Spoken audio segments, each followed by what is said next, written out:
돈이 없으면 자기 자신에게도 타인에게도 좋은 사람이 될 수 없다. 결핍을 참는 것에 대해 변명하거나 결핍을 영구적인 것으로 받아들이지 말라. 부에 관한 또 다른 충격적인 진실은 생각이 지금의 당신을 만들었으며 앞으로의 당신을 만들 것이라는 사실이다.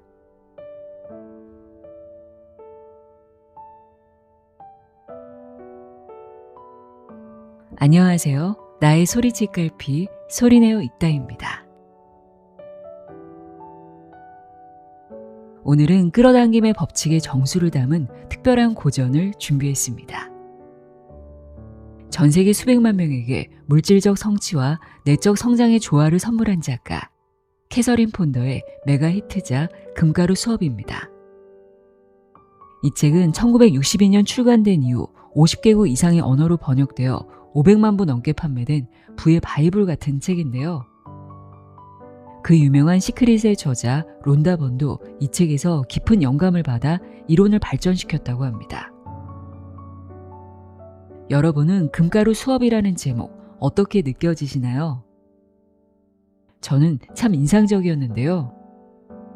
저자는 우리 주변의 공기 속에 나를 위한 금가루가 항상 떠다니고 있다고 말합니다. 내가 의도적으로 그리고 명확하게 풍요를 상상하고 확언할 때 비로소 이 금가루들이 내 삶으로 흡수되기 시작한다는 건데요. 우리가 품은 생각과 발산하는 감정들을 통해 내가 원하는 모든 것을 스스로 창조할 수 있다는 사실을 일깨워줍니다. 아무리 애쓰며 살아도 늘 경제적, 심리적 결핍에 시달리고 있거나 지금보다 더 풍요로운 삶을 원한다면 오늘 읽어드리는 문장들을 반복해서 들어보시길 권합니다. 오늘 전해드리는 내용이 여러분의 무의식 속에 반짝이는 금가루처럼 부드럽게 내려앉길 바랍니다. 그럼 지금부터 캐서린 폰더가 전하는 금가루 수업 역동적인 부의 법칙 읽어드립니다. 귀 기울여 들어보세요. 세상의 모든 지혜를 읽어드리는 소리내어 있다. 구독과 좋아요, 공유는 큰 힘이 됩니다. 부에 관한 충격적인 진실. 부에 관한 충격적인 진실은 부자가 되는 것이 잘못된 일이 아니라 옳은 일이라는 사실이다. 러셀 H. 코넬은 자신의 유명저서 다이아몬드 밭에서 이렇게 강조했다. 여러분은 부자가 되어야만 합니다. 여러분에게는 가난할 권리가 없습니다. 부자가 아닌 채로 사는 것은 불행한 일이며 가난한 만큼 부자가 될 가능성도 있었기에 2배로 불행한 일입니다. 할 수만 있다면 정직한 방법으로 부자가 되어야 하며 이것만이 우리의 목표인 부를 향해 빠르게 나아가는 유일한 방법입니다. 부자라는 단어는 풍족하거나 만족스러운 삶을 사는 것을 의미한다. 실제로 누구나 각자의 세상에서 경험하는 평화, 건강, 행복, 풍요의 수준에 맞는 부를 누린다. 그 목표를 향해 빠르게 나아갈 수 있는 정직한 방법들이 존재한다. 부자가 되는 것은 생각보다 쉽다. 이 또한 부에 관한 충격적인 진실이다. 부는 신성한 유산이다. 돈이 없으면 자기 자신에게도 타인에게도 좋은 사람이 될 수 없다. 부자가 되기를 욕망하지 않는 사람은 비정상적인 사람이다. 돈이 없으면 비정상적으로 살아야 하기 때문이다. 좋은 음식, 편안한 옷, 따뜻한 거처, 과도한 노동으로부터의 자유 없이는 육체적으로 온전한 삶을 살 수 없다. 결핍을 참는 것에 대해 변명하거나 결핍을 영구적인 것으로 받아들이지 말라. 이와 정반대로 선한 일을 하기 위해 부자가 되고 싶다고 말하지도 말라. 그것은 부차적인 이유이다. 당신이 부자가 되는 주된 이유는 부자가 되는 것이 옳은 일이어서다. 성공은 부를 끌어당기는 태도를 좋아한다. 부에 관한 또 다른 충격적인 진실은 생각이 지금의 당신을 만들었으며 앞으로의 당신을 만들 것이라는 사실이다. 불을 끌어당기는 생각을 성공의 조력자로 삼기로 결정하면 사람, 장소, 조건, 사건이 번영과 성공을 가로막지 못한다는 사실을 더 깊이 이해하게 된다. 이전에 당신에게 불리하게 작용했던 사물, 사람, 사건들이 당신을 위해 일하기 시작하거나 당신의 삶에서 점차 사라지고 새로운 사람과 사건이 나타나 당신의 성공을 돕는다. 이것이 바로 불을 끌어당기는 생각의 힘이다. 부에 관한 이 충격적인 진실을 자주 상기하라. 부자가 되는 것은 잘못된 것이 아니라 옳은 일이며 풍요로운 우주는 당신을 위해 창조되었고 당신이 그것을 누리길 원한다. 의도적으로 불을 끌어당기는 생각을 하면 그것이 풍요로운 아이디어, 풍요로운 행동, 풍요로운 결과로 이어져 빠르게 불을 얻을 수 있다. 이제 당신의 삶을 변화시킬 영적 법칙, 즉 역동적인 부의 법칙 속으로 행복과 기대에 찬 발걸음을 내디뎌라.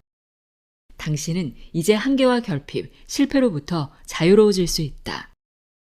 이 책에 제시된 간단하면서도 강력한 아이디어를 수용하고 활용하면 만족스러운 결과를 얻는 즐거운 경험을 하게 될 것이다. 이것이 바로 불을 끌어당기는 생각의 힘이며 놀랍도록 멋진 진실이다. 부의 기본 법칙. 가장 중요한 법칙. 부를 지배하는 법칙은 수학, 음악, 물리학, 과학을 지배하는 법칙들과 마찬가지로 확실하고 실행 가능하다. 성경은 심고 거두는 것, 즉 주고받는 것에 대해 이야기하며 부의 기본 법칙을 설명한다. 과학자들은 이를 작용과 반작용으로 설명한다. 일각에서는 이를 수요와 공급의 법칙이라고 부르기도 한다. 랄프 알도 에머스는 이를 같은 것끼리 서로 끌어당기는 보상의 법칙이라고 설명했다. 그는 보상의 법칙이 가장 중요한 법칙이라고 선언했다. 공짜로 얻을 수 있는 건 없다. 나는 보상의 법칙을 삶의 기본 법칙으로 삼아야 한다는 에머슨의 말에 동의한다. 나는 이 부의 기본 법칙을 발상과 끌어당김으로 생각한다. 당신의 생각, 감정, 심상, 말 등 당신이 외부로 발산하는 것이 당신의 삶과 일에서 당신에게로 끌려온다는 뜻이다. 하지만 마냥 공짜로 얻을 수는 없다. 풍요로운 우주에 여전히 빈곤이 존재하는 이유는 아직도 많은 사람들이 이 기본적인 삶의 법칙을 이해하지 못하기 때문이다. 그들은 끌어당기려면 발산해야 하며 발산한 것은 끊임없이 끌어당긴다는 사실을 아직 깨닫지 못하고 있다. 오늘날 대부분의 사람들이 거두려면 뿌려야 한다는 사실을 모른다. 나누거나 심지 않으면 우주의 풍부하고 무한한 물질을 공급받을 수 있는 통로가 형성되지 않는다. 최근 빈곤 지역에 사는 사람들과 만나고 나서 이러한 진실에 관심을 갖게 되었다. 이곳 지역의 사람들은 무상 지원만을 바랐다. 먼저 나눔을 실천하거나 씨를 뿌리는 부의 기본 법칙을 실천하는 데는 관심이 없었다. 그들은 공짜로 무언가를 얻으려고 했지만 이는 불가능한 일이다. 그래서 계속 가난 속에 살게 되는 것이다. 줄 수 있는 건 늘 있다. 도대체 가난한 사람이 줄 수 있는 게 뭐냐고 생각할 수도 있다. 그러나 유형적이든 무형적이든 줄 수 있는 것은 늘 있다. 혼자서 여러 아이들을 키우는 한 여성이 상담사에게 전화를 했다. 남편과 사별한 그녀는 아이들을 키우는 데 필요한 돈이나 음식이 없었다. 점심때였는데 아이들은 전날부터 아무것도 먹지 못한 상태였다. 절망적인 상황이었다. 전화를 받은 상담사는 미망인에게 깊은 연민을 느끼고 어떤 식으로든 베푼 것은 적절한 형태의 물질로 흘러들어오는 마법의 힘이 있다고 말해주었다. 상담사가 받기 위해서는 베풀어야 한다고 설명했을 때 여성이 보인 첫 반응은 당신이 그 말을 들었을 때와 똑같았다. 줄 것이 없어요. 그녀가 한탄했다. 그러자 상담사가 부드럽게 말했다. 당연히 있어요. 줄 수 있는 건 늘 있습니다. 사실 우리는 생각보다 베풀 만한 것을 많이 가지고 있어요. 또한 나눔을 실천해 물질의 흐름이 시작되면 식료품을 살 돈이 생기리라는 확신을 가지고 식탁을 정리하고 구입할 식재료의 목록을 작성하라고 했다. 여성은 불현듯 마당에서 자라고 있던 꽃이 떠올라 기쁜 마음으로 꽃을 꺾어 병든 이웃에게 가져다 주었고 꽃을 받은 이웃은 매우 기뻐했다.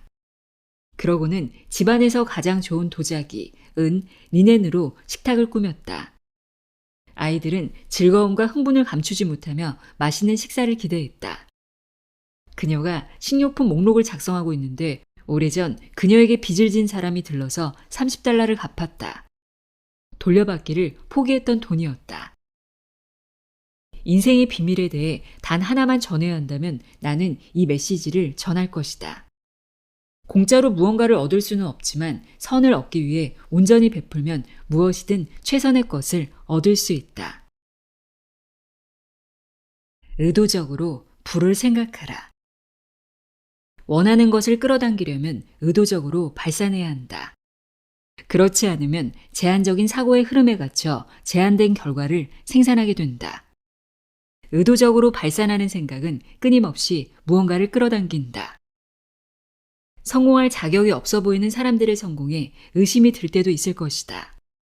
하지만 올바른 생각과 정서라는 확고한 토대가 없는 이들의 건강과 행복은 언젠가 무너져 내린다.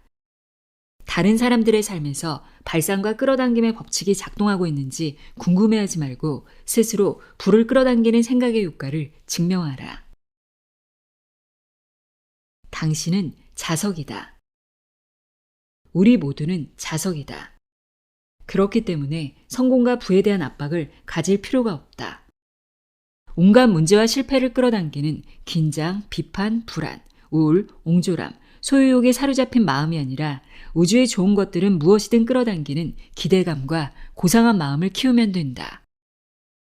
형태가 있든 없든 당신이 선택하고 생각하고 발산하는 것과 동등한 것은 무엇이든 가질 수 있으니 당신과 사물이 분리되어 있다고 생각하지 말라. 사람, 사물, 환경, 조건이 당신에게 해가 되거나 피해를 줄 것이라고 생각하지 말라. 그 무엇도 당신이 생각, 감정, 말, 기대 등을 통해 외부로 발산하는 것을 방해할 수 없다는 사실을 명심하라. 생각을 선택하고 발산하라. 감정을 선택하고 발산하라. 지속적이고 끈질기게 선택하고 발산하여 자신과 타인을 위한 선을 끌어당겨라. 진공의 법칙. 자연은 진공을 싫어한다는 말을 들어본 적이 있을 것이다. 부의 영역에서는 더욱 맞는 말이다. 진공의 법칙은 가장 강력한 부의 법칙 중 하나이지만 실행에 옮기려면 대담하고 과감해져야 한다. 정직하게 노력하고 불을 끌어당기는 생각을 하는데도 실패하는 사람은 대부분 진공의 법칙이 필요한 경우다. 진공의 법칙은 근본적으로 다음과 같다. 당신의 삶에 더 많은 성과 부를 원한다면 그것들을 위한 빈 공간을 마련하라. 원하는 것을 위한 공간을 위해 원하지 않는 것을 버려라. 더 이상 어울리지 않는 옷이 있거나 더 이상 필요 없는 가구가 있거나 더 이상 마음이 맞지 않는 사람이 있다면 진정으로 원하고 바라는 것을 가질 수 있다는 믿음으로 유형의 것과 무형의 것을 치워라. 원하지 않는 것을 없애기 전까지는 자신이 진정으로 원하는 것이 무엇인지 알아차리기 어렵다. 작은 것은 버리자. 꽉 막힌 공간에는 새로운 물질이 쉽게 들어오지 못한다. 더 큰 선을 위한 공간을 마련하기 위해 놓아주거나 버린 것이 있는가? 자연은 진공을 싫어하기 때문에 원하지 않는 것을 지우면 원하는 것이 들어올 공간이 마련된다. 작은 것을 버리면 큰 것이 들어올 수 있는 공간이 생긴다. 한 부부는 새 집을 꾸미면서 진공의 법칙을 실천했다. 이전 집에서 정말 좋아하고 새로운 분위기에 어울리는 가구들만 가져왔다. 예전 가구들을 대부분 과감히 버리고 새 집에 남은 공간이 원하는 가구로 채워지는 모습을 상상했다. 한동안은 아무 일도 벌어지지 않았지만 부부는 아름답고 적절한 새 가구들에 대한 비전을 굳건히 유지했다. 그러던 어느 날 대기업에 근무하는 남편이 포인트를 받게 되었다. 포인트로 여러 가지 유형적 보상을 받을 수 있었는데 그중 하나가 가구였다. 한 사업가는 다른 지역으로 이사를 가게 되면서 집을 팔기 위해 수개월 동안 노력했다. 그는 진공의 법칙에 대해 듣고 자신이 몇 달간 집을 팔고 싶다는 생각만 하고 원하는 것이 들어올 공간을 마련하기 위한 생각은 하지 않았다는 사실을 깨달았다. 그래서 그는 어느 날 서재에 조용히 앉아 집이 팔려 이사한 것처럼 각 방이 비어있는 모습을 상상했다. 그는 사방이 텅 빈 집을 시각화했다. 그런 다음 이삿짐 센터에 보낼 메모를 작성하고 이미 집이 팔린 것처럼 세부적인 이사 계획을 세웠다. 며칠 뒤 집이 마음에 든다는 구매자가 나타났다. 용서의 기술. 매일 30분 동안 앉아서 당신과 사이가 좋지 않거나 떠올리면 기분이 나쁘거나 걱정이 되는 사람을 마음속으로 용서하라. 부당하다고 비난하거나 모진 말을 내뱉은 사람, 험담한 사람, 소송으로 엮여있는 사람이 있다면 마음속으로 용서를 구하라. 그들은 무의식적으로 반응할 것이다. 마찬가지로 자신이 저지른 실패나 실수 때문에 자기 자신을 비난했다면 스스로를 용서하라. 용서가 부와 성공을 위한 공간을 마련해 줄 것이다. 마음속으로 다른 사람들에게 이렇게 선언하라. 용서가 우리를 자유롭게 했다. 이제 사랑이 완벽한 결과를 가져올 것이고 우리 사이도 다시 좋아질 것이다. 나는 사랑의 눈으로 당신을 바라보며 당신의 성공과 부, 완전한 선을 기뻐한다. 다 잘 될 거야.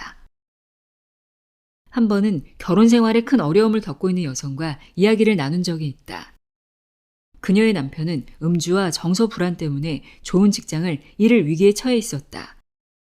그녀에게 남편의 문제에 대해 생각하지 말고 용서를 통해 더 큰 선이 찾아올 수 있도록 공간을 만들자고 제안하자 그녀가 말했다. 제가 용서할 이유가 없어요. 용서할 것이 없으니까요. 저는 남편을 사랑해요. 나는 그래도 어느 정도의 공간이 필요하다고 했다. 용서해야 할 사람이 남편이 아닐 수도 있지만 어쨌든 그녀는 해방이 필요한 상황이었다.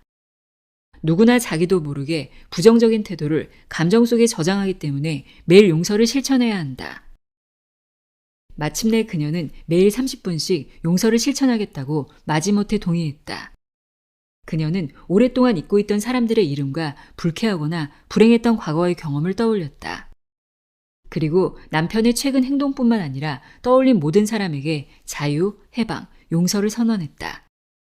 그녀가 안도감을 느끼고 오래되고 완전히 해소되지 못한 적대적인 감정과 태도에서 해방되기 시작하자 남편은 더 이상 술을 마시지 않게 되었다. 남편은 다시 열심히 일하기 시작했다. 그녀는 일을 그만두었고 항상 꿈꿨던 아름다운 집을 마련할 수 있었다. 이것이 바로 용서의 힘이다. 선을 위한 공간을 마련한다. 누구나 자신의 재정 상태가 개선되기를 바라고 또 그렇게 되어야 한다. 그러려면 다음을 실천해야 한다. 재정적 결핍에 관해 이야기하지 말고 어디에나 있는 풍부하고 보편적인 풍요의 관점에서 생각하라. 그런 다음 당신이 기도하고 노력하며 강력하게 바랐던 것들을 위한 공간을 마련하기 위해 내려놓고 포기하는 법을 배워라.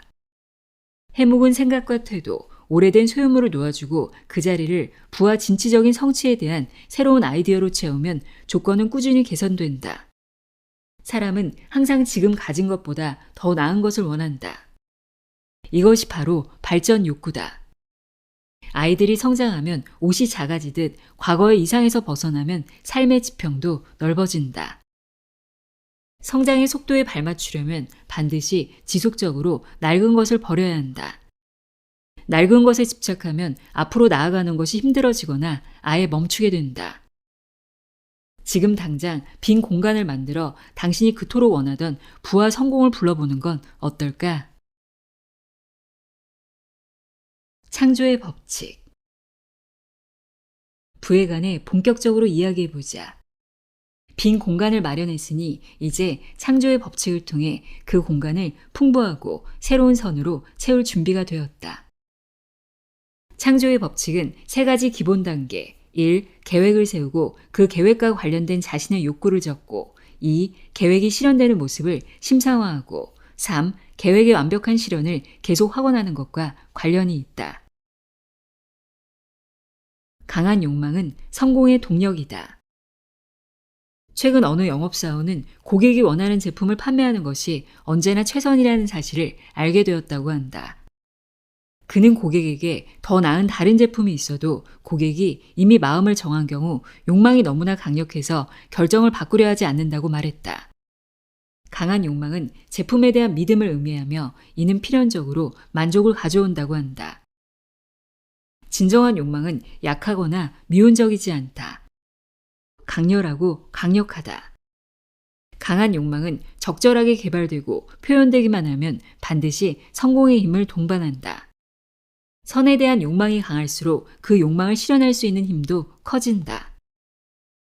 나는 다양한 문제를 가진 사람들을 상담하면서 올바른 욕망이 성취를 가로막는 모든 것을 해결한다는 사실을 발견했다. 올바른 욕망은 문제를 해결하고 부의 길로 나아가는 첫걸음이다. 마음속 깊이 자리 잡은 부와 성공에 대한 욕망을 어떻게 발산할 수 있을까? 한 번에 하나의 큰 목표에 주의를 집중하면 된다. 하나의 큰 목표에는 그 목표가 달성되면 자동으로 성취되는 여러 가지 작은 욕망들이 포함되어 있다.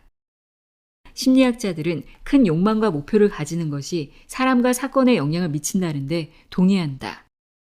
마치 모든 사물과 사람들이 무의식적으로 우리의 큰 욕망과 목표에 동조하고 이를 달성하기 위해 바쁘게 움직이는 것처럼 말이다. 놀라운 것은 성공을 원하는 수백만 명의 사람들 중에 강력한 진짜 욕망을 가진 사람은 거의 없다는 사실이다. 그들은 작은 사건과 작은 기대들의 흐름 속에서 한가롭게 표류하는데 만족한다. 성공 가도를 달리는 사람들은 인생에서 최고와 최선을 향한 강렬한 열망을 가진 사람들이다. 사람들의 건설적인 욕망을 확장하고 강화하기 위해 내가 자주 사용하는 문구 중 하나는 다음과 같다.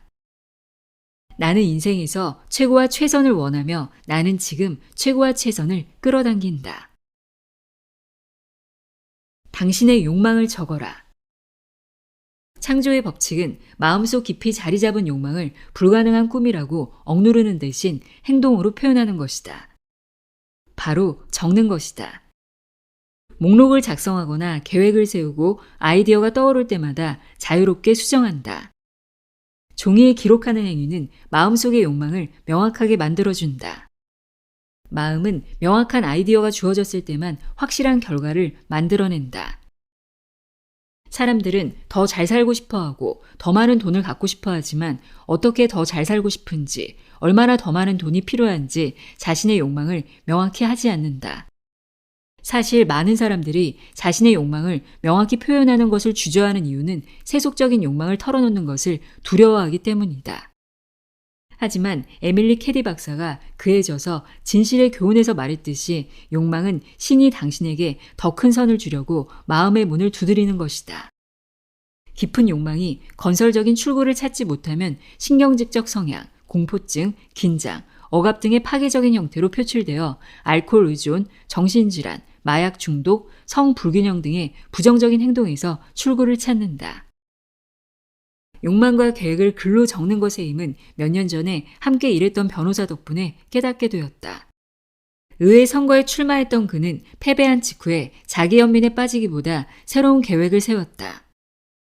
자신의 로펌을 지금의 2인 구성에서 더 확장하고 싶은 욕망과 향후 5년간 해마다 달성하고 싶은 연간 수입을 글로 적었다. 당시에는 이것이 성공을 달성하는 가장 강력한 방법 중 하나라는 사실을 알지 못했다. 너무 단순해 보였기 때문이다. 그런데 낙서처럼 보였던 그의 계획은 실현되었고 결실을 맺었다. 로펌은 점차 각 변호사가 특정 법률 업무를 전문적으로 수행하는 5인 체제로 자리 잡았다. 2개의 작은 사무실을 사용했던 로펌은 현대식 신축은행 건물로 이전해 전층을 사용하게 됐다. 부는 의도적인 생각과 행동의 결과다. 부유한 삶에 우연이란 없다. 달이나 건물처럼 부유함도 계획된 결과물이다. 의도적인 계획 없이는 지속적으로 성공적인 결과를 얻을 수 없다. 자신이 원하는 것이 무엇인지 아직 명확하게 알지 못할 수도 있다. 그렇다면 지금 당장 원하지 않는 것들을 생각해보고 목록을 작성하라. 삶에서 정리하고 없애고 싶은 것들을 나열해보라. 그 목록에 이 또한 지나가리라, 너는 사라지리라 라고 선언한다. 매일 목록을 작성한다. 창조의 법칙을 실천하는 간단하면서도 효과적인 또 다른 방법은 하루를 시작하고 마무리할 때 메모와 목록을 작성하는 것이다. 아침에 나는 항상 커피 한 잔을 마시며 몇 분간 조용히 앉아 하루 일과와 성취하기를 바라는 크고 작은 일들을 떠올린다. 그리고 목록으로 작성한다. 겨우 몇 분밖에 걸리지 않은 이 작업은 매우 유익하다. 내가 나의 하루를 통제하고 있다는 느낌을 주기 때문이다. 보통 그 목록의 끝에는 성취에 감사하는 글을 쓴다. 마찬가지로 하루를 마무리할 때 시간을 내어 하루를 돌아보고 내가 받은 복과 성취한 일들에 대해 감사의 글을 쓴다. 보통은 다음 날의 성취도 함께 작성한다. 그러면 마음이 편안한 밤을 보낼 수 있다. 매일 아침 저녁으로 목록을 작성하는 습관은 큰 만족감과 깨달음을 준다. 언제나 생각했던 것보다 더 많은 복을 나열할 수 있기 때문에 이제 매일 이 의식을 지키지 않으면 뭔가 잘못된 느낌이 들 정도다. 목록 작성에 충실하면 하루 일과가 뜻대로 흘러가지 않은 날은 거의 없다. 이 방법은 만능이다. 창조의 법칙은 과거, 현재, 심지어 미래와 관련된 성공과 행복을 만드는 힘이 있다. 먼저 삶에서 당신이 가장 원하는 것이 무엇인지 물어보는 것부터 시작하라. 구체적으로 명확하게, 진지하게 답하라. 그런 다음 자신의 주된 욕망을 적어라. 당신이 무엇을 하고 있는지 아무에게도 말하지 말고 은밀하게 당신 욕망의 신성한 성취를 선언하라. 나는 이 욕망들이 즉시 완전하게 성취되었음에 감사한다. 이것 또는 더 좋은 것이 나를 위해 때맞춰 나타날 것이다. 그런 다음 매일 목록을 수정하라. 목록을 검토하는데 하루 최소 15분을 투자하라. 이 간단한 절차를 꾸준히 지키고 행복한 결과들을 맞이할 준비를 하라. 우주는 당신이 부자가 되고 복을 받기를 원하기 때문에 당신이 가능하다고 꿈꾸는 것 이상의 일이 당신에게 일어날 것이다. 부자가 된 어느 사상가는 결과는 자신이 그것을 향해 움직이기 시작했을 때 나온다고 말했다. 심상화의 법칙. 당신은 마음속에서 인생의 한계를 정한다. 그 한계를 부수고 원하는 대로 인생을 다시 만들어가는 것도 마찬가지로 마음속에서 시작된다. 상상력은 의지력보다 훨씬 더 강력한 힘이며 상상력과 의지가 충돌할 때는 언제나 상상력이 승리한다고 처음 선언한 사람은 프랑스의 의사 에밀 쿠에였다. 이는 최면에서도 증명된 바 있다. 머릿속에서 그림이 처음 제시될 때 의지는 그림을 받아들이려 하지 않는다. 그러나 그림이 계속 반복되면 논리적으로 실현 가능성이 없어 보이는 그림이라도 상상력은 그것을 받아들이고 실현할 수밖에 없다. 그렇다고 불을 끌어당기는 법칙이 최면은 아니다. 오히려 수세기에 걸쳐 이루어진 빈곤을 끌어당기는 생각에 무지하고 미신적이며 제한적인 믿음이라는 최면에서 깨어나려는 것이다. 인생에서 더 큰 선을 바라고 있는 당신은 마음속으로 그것에 대한 정신적인 이미지를 형성하기 시작해야 한다. 당신의 이성이 불가능하다고 말할지도 모르지만 그것은 중요하지 않다. 그럼에도 불구하고 심상화를 지속하면 상상력이 작동하면서 눈에 보이는 결과가 만들어질 것이고 때가 되면 의지도 작동할 것이다. 마음이 기대하는 것은 무엇이든 만들어지고 생산되고 실현된다. 나폴레옹도 심상화를 사용했다. 나폴레옹은 전투를 벌이기 수개월 전부터 병사들을 움직일 다양한 전략을 나타내는 색색의 깃발을 그려넣은 거대한 지도를 가지고 있었다. 그는 자신의 욕망과 계획을 적어 보이지 않는 영역에서 그것을 명확히 하고 행동으로 옮겼다. 역사가들은 나폴레옹이 전투가 벌어지기 2달 전부터 1000km 떨어진 곳에서 행군의 거리와 순서, 두 군대가 마주치게 되는 장소, 예상되는 적의 움직임과 공격, 실수까지 세세하게 재현할 것을 지시했다고 한다. 진정한 욕망을 심상화하라. 심상화를 할 때 타협하지 말라. 가질 수 있다고 생각하는 것이 아니라 진심으로 원하는 것을 상상하라. 머릿속에 떠오른 이미지에서 벗어나려는 의지와 이성의 주의를 기울이지 말라. 당신이 먼저 진심으로 원하는 이미지를 떠올려 상상력을 통제하면 당신의 상상력은 곧 당신이 원하는 대로 움직여 줄 것이다. 당신의 상상력에 진심이 아닌 대충 떠올린 이미지를 던져주면 결과도 그렇게 나온다. 그렇게 나온 결과들은 만족스럽지 않기 때문에 처음부터 다시 진심으로 원하는 것을 심상화해야 한다. 그러니 처음부터 제대로 해서 두 번 일 하지 말자. 심상은 조건을 만들지만 그 심상을 만드는 일은 당신의 몫이다. 이 사실을 깨닫고 나면 고군분투하거나 억지로 좋은 일을 만들려고 애쓸 필요가 없다는 사실을 깨닫게 된다. 인간은 상상하는 대로 되는 존재이며 지속적인 상상으로 무엇이든 재구성하거나 창조할 수 있다. 명령의 법칙. 명령의 법칙은 사용하기 쉬운 법칙 중 하나다. 욕망을 목록으로 작성하고 그 욕망이 성취되었다고 상상한 다음 그 욕망의 실체를 말로 풀어내는 명령으로 에테르들을 행동하게 할 수 있다. 당신은 말로 명령한다. 당신은 지금도 끊임없이 명령을 내리고 있기 때문에 명령의 법칙을 사용하고 있는 셈이지만 잘못된 명령으로 원하지 않는 결과를 불러올 때가 많다. 인간의 정신을 공부하는 사람들은 항상 말의 힘에 대해 배웠다. 이집트, 인도, 페르시아, 중국, 티베트의 정신적 지도자들은 제자들에게 건설적인 말을 하고 싶을 때만 말을 하라고 가르쳤다. 공허한 말의 위험성을 알고 있던 그들은 어떤 말을 하는 것이 현명한지 판단하는 기준을 세웠다. 그 말이 사실인가? 친절한 말인가? 꼭 필요한 말인가? 사실이라 하더라도 친절하지 않다면 당연히 불필요한 말이다. 재정적인 문제를 안고 있던 수백 명의 사람들을 상담하면서 나는 명령의 법칙을 단순히 알기만 하고 사용하지 않으면 문제가 해결되지 않는 경우가 열의 9이라는 사실을 발견했다. 매일 의식적으로, 의도적으로 자신이 원하는 선을 주장하기 시작할 때 명령이 그 선을 불러낸다. 당신은 말로 당신의 세상을 만든다.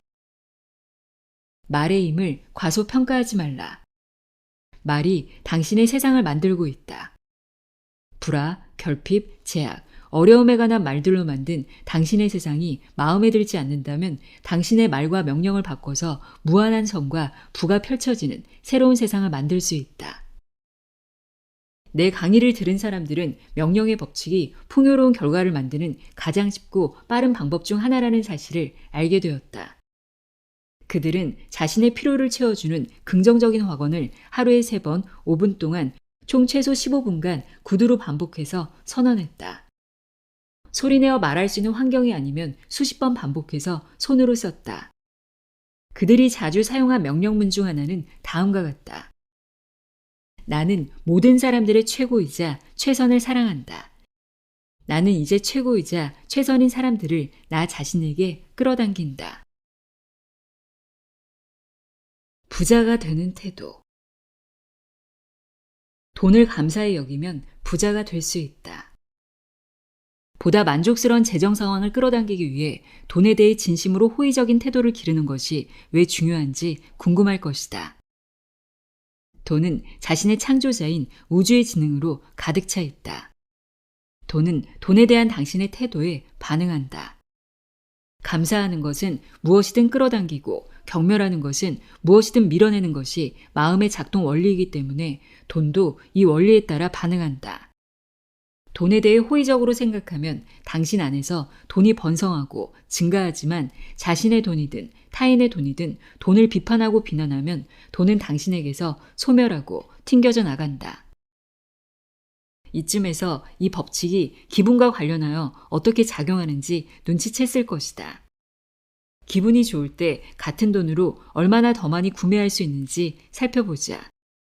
반대로 서두르거나 기분이 좋지 않을 때 쇼핑을 하면 구매력을 포함한 모든 것에 문제가 있는 것처럼 느껴진다.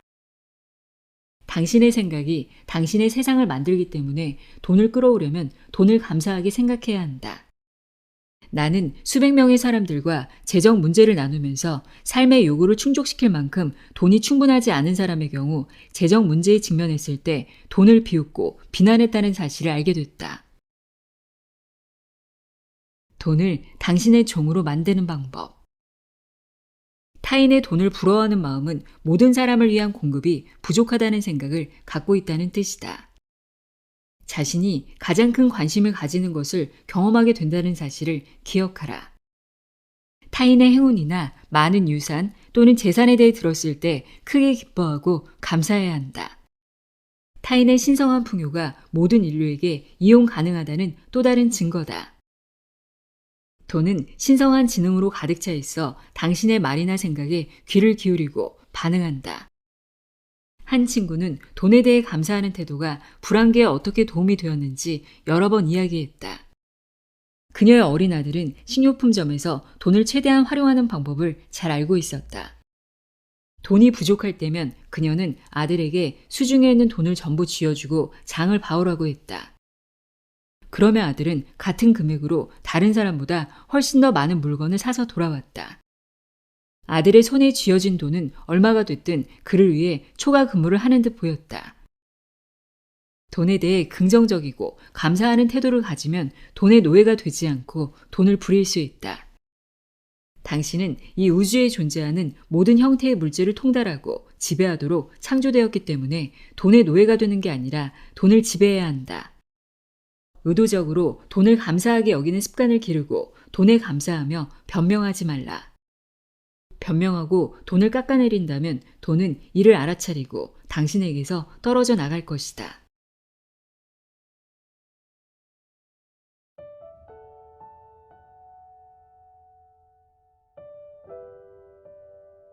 캐서린 폰더의 금가루 수업 읽어드렸습니다. 풍요로운 삶의 시작과 끝은 감사한 마음을 갖는 것이 아닐까 싶습니다. 지금의 내 상황에 감사해야 부와 행복, 풍요로움을 끌어당길 수 있다는 것 기억하시길 바랍니다.